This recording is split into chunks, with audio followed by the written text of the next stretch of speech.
आपको बता दिया चूंकि बहुत कुछ आज होने वाला है और एहतजाज की कॉल भी है पीटीआई की तरफ से, तो ज़रा पेशावर भी चलेंगे और इस्लामाबाद भी हालात पता करते हैं। हैदर शराजी नुमाइंदा जियो न्यूज़ इस्लामाबाद से हमें ज्वाइन कर रहे हैं और हमारे correspondent Abu Bakar Siddiq is joining us from Peshawar. Haider, सबसे पहले तो आप बताइए, रात गए की मुलाकातों का अहवाल दीजिए।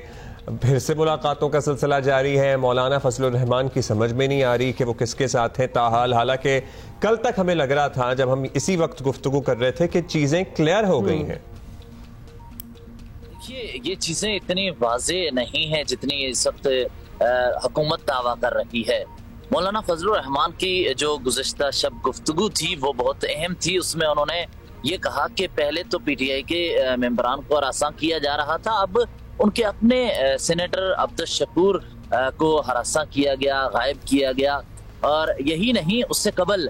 अख्तर मेंगल की जानिब से भी ये राब्ता किया गया अपोजिशन के साथ और ये राब्तों के बाद अपोजिशन को मालूमात मिली है कि उनके सेनेटर्स यानी बीएनपी मेंगल के भी सेनेटर्स को हरासा किया जा रहा है। इसके बाद अपोजिशन ने सख्त रद्द अमल का इजहार किया है। जहां तक आईनी तरमीम के मसवदे की बात है तो आईनी तरमीम के मसवदे में पीटीआई का भी इनपुट एक तरह से जेयूआई के मसवदे में शामिल है। इसका इजहार सलमान अकरम राजा ने कहा कि कामरान मुर्तजा के साथ उन्होंने मुशावरत करते हुए ये जो आईनी बेंच की तश्कील का मामला है वो इनका इनपुट है या इनका उसके अंदर तजवीज है। इसके साथ ही अगर बात कीजिए पीटीआई की और हुकूमत के दरमियान मुज़ाकरात की, और 3 या 5 नामों में से जो चीफ जस्टिस के लिए नाम हतमी फैसला करना है, इसके लिए हुआ यह है कि अपोजिशन की जानिब से कहा गया कि आईनी अदालत से एक कदम पीछे हटा जाए तो हम भी इस तरफ से इनपुट दे सकते हैं। दूसरी तरफ से आईनी बेंच एक तरफ से अपोजिशन की बात मानी गई, दूसरी तरफ हुकूमत की जानिब से 3 जो सीनियर 3 जजेस हैं उनमें से एक मुंतखब करने का मामला ये अपोजिशन किसी हद तक मान रही है। तो ये दोनों तरफ से ये कोई फाते या शिकस्त का मामला नहीं, इत्तफाक़े राय की तरफ बढ़ा जा रहा है। लेकिन इसमें एक और चीज ये है कि तशवीशनाक अपोजिशन समझती है कि इस तरह उनके मेंबरान को हरासा ना किया जाए, बातचीत अफवाम तफहीम से आगे बढ़ाया जाए। तो ये गुज़श्ता शब सिर्फ पीटीआई की मुलाकात नहीं, जो मौलाना फजलुर रहमान से वज़ीर आज़म पाकिस्तान शहबाज शरीफ और बिलावल भुट्टो जरदारी की मुलाकात हुई है, वो इसलिए अहम है क्योंकि उस वक्त तक मौलाना फजलुर रहमान ने शिकवे किए हैं, हतमी तौर पर अपनी तरफ से हामी नहीं भरी है। जी अच्छा हैदर, रायविंड में जो मुलाकात हुई थी और सब आए थे और बैठक थी और बड़े खुशगवार गुफ्तगू हो रही थी, उस वक्त हालात ये बता रहे थे कि इत्तफाक़ राय हो गया है। फिर उसके बाद जेयूआईएफ के तर्जुमान ने भी तरदीद कर दी और कल दोबारा जाहिर है कि वज़ीर आज़म को भी मिलना पड़ा और बिलावल साहब को भी मिलना पड़ा क्योंकि मौलाना नहीं माने थे। तो एक रात पहले तक ये इंप्रेशन कैसे कायम हो गया था? मतलब क्या बदला? देखिए, ये इत्तफाक़ राय नहीं हुआ था। सही। आपको एक और हम बताएं कि साबिक वज़ीर आज़म पाकिस्तान राजा परवेज अशरफ से कल ही हमारी पार्लियामेंट की राहदारियों में गुफ्तगू हुई है, जिसमें मिलिट्री कोर्ट्स का जिक्र उन्होंने किया। उन्होंने कहा कि बिलावल इस पर कोशिश कर रहे हैं कि किसी फर्द वाहिद के हवाले से वो ना हो, बल्कि वसी तर मुल्क के मफाद के लिए मिलिट्री कोर्ट्स हों। और जेयूआई फेके और पीटीआई यानी अपोजिशन के जराए ये कह रहे हैं कि मौलाना फजलुर रहमान से बिलावल भुट्टो जरदारी की मुलाकात और फिर लाहौर में होने वाली मुलाकात में जब ये मिलिट्री कोर्ट का मामला आया, उसके बाद मौलाना फजलुर रहमान के जहन में ये तशवीश सामने आई और उसी की वजह से इत्तफाक़ राय पैदा ना हो सका। तो जो आईनी अदालत के बाद आईनी बेंच का मामला है या चीफ जस्टिस के लिए 3 नाम आने का मामला है, इस पर तो अपोजिशन किसी हद तक इत्तफाक़ राय पैदा कर सकती है, जिसमें पीटीआई भी शामिल है। लेकिन इससे हटकर कुछ मसवदे में या तजावीज में ऐसी चीजें आई जिसकी वजह से अपोजिशन को तशवीश हुई, जिसकी वजह से मौलाना जो है वो राय पैदा ना हुआ। राइट।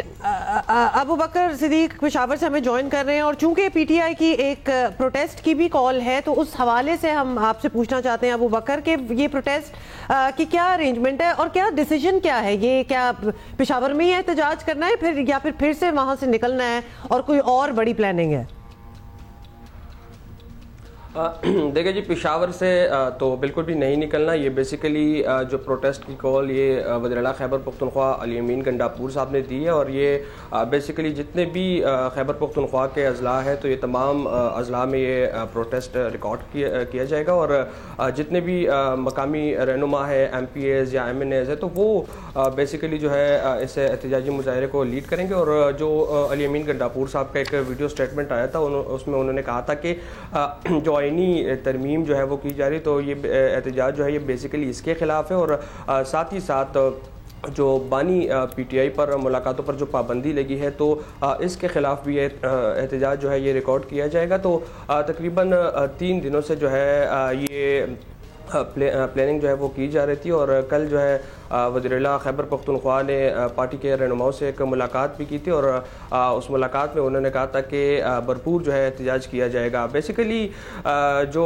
वज़ीर-ए-आला खैबर पख्तूनख्वा है तो वो काफ़ी जो है वो एग्री नहीं करते इस आईनी तरामीम से, और जो इस वक्त कन्फ्यूजन बनी हुई है PTI में, तो बेसिकली वजह भी यही है क्योंकि वज़ीर-ए-आला खैबर पख्तूनख्वा जो है वो एग्री नहीं करे, और मरकज़ी रहनुमा जो है वो ज़्यादातर जो नुकात है तो उसके साथ जो है वो एग्री कर रहे हैं। तो ये कन्फ्यूजन बनी हुई है, और जब तक ये कन्फ्यूजन बनी हुई है तो तब आप ये कह रहे हैं कि वज़ीर-ए-आला खैबर पख्तूनख्वा जिनका वीडियो मैसेज है बाकायदा एहतजाज की कॉल देने पे, क्या ये मरकजी क़यादत की या चेयरमैन PTI की मुशावरत के बगैर है, या एक तरफ से वो मुज़ाकरात भी कर रहे हैं, दूसरी तरफ वो बिल्कुल ही मुखालिफ हैं इसके, इसलिए एहतजाज कर रहे हैं? कुछ समझ में नहीं आती ना बात की, या तो आप चाहते ही नहीं कि हो तो इसलिए एहतजाज कर रहे हैं, या फिर साथ साथ आप डायलॉग में भी एंगेज्ड हैं। देखिए, वज़ीर-ए-आला खैबर पख्तूनख्वा ने जो वीडियो बयान जारी किए, तो ओबियसली वज़ीर-ए-आला जो है इस वक्त पार्टी में काफ़ी अहम पोजीशन पर है, और वीडियो बयान ओबियसली उन्होंने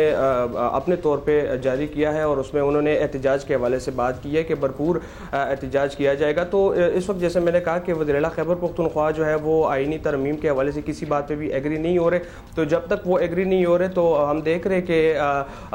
मरकज़ी क़यादत जो है या फिर जो हमारी सूबाई कह रहे थे वो इंगेज कर रही है सबको। मौलाना साहब को भी उन्होंने इंगेज किया हुआ है, जबकि बाज़ औक़ात ऐसे स्टेटमेंट्स जो है वो दिए जाते हैं मरकज़ी क़यादत की जानिब से, इसीलिए अबू बकर सिद्दीक जी बिल्कुल इसीलिए कहा भी यही जाता है कि इनकी अपनी क़यादत में भी थोड़ी सी कंफ्यूजन रहती है, क्योंकि CM KP जो है वो एहतजाज कर रहे हैं, और बाकी एक डायलॉग भी मौलाना फजलुर रहमान और बैरिस्टर गौहर जो है वो आके बात करते हैं, और वो कहते हैं कि भाई बहुत सी बातों पर इत्तफाक हो गया है, मुस्बत पेशरफ्त हो रही है, और फिर आज अगला दौर आज होगा। सो मुस्बत पे अगर वज़ीर-ए-आला खैबर पख्तूनख्वा सिरे से ही मुखालिफ हैं किसी भी किस्म की आईनी तरमीम तो इधर कौन सी मुस्बत इधर किन बातों पर इत्तफाक राय पैदा हो रहा है या मुस्बत पेशरफ्त हो रही है? क्वेश्चन मार्क है ना, रखें इस क्वेश्चन मार्क को, क्योंकि